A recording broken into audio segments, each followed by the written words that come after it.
జర్మనీని పాలించిన నియంత Adolf Hitler గురించి తెలియని వారుండరు.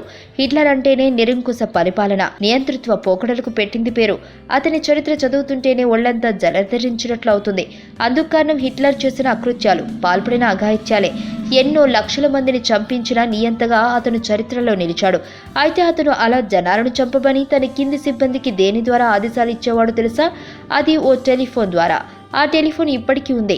ఇటీవల జరిగిన ఓ వేలంలో చాలా పెద్ద మొత్తం వెచ్చించి ఆ ఫోన్ ఓ వ్యక్తి కొనుగోలు చేశాడు. దానిపై ఆయన సొంత పార్టీ అయిన నాజీ లోగో, దాన్ని తయారు చేసిన సిమెన్స్ కంపెనీ ముద్ర, హిట్లర్ పేరు ఉన్నాయి.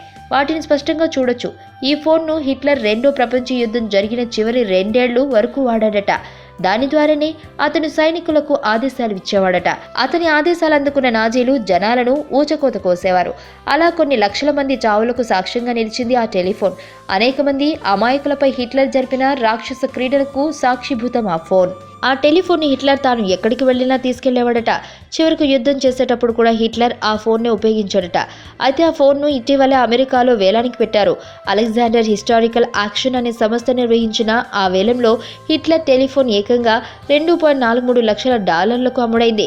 అంటే మన కరెన్సీలో దాదాపుగా 1,62,65,326.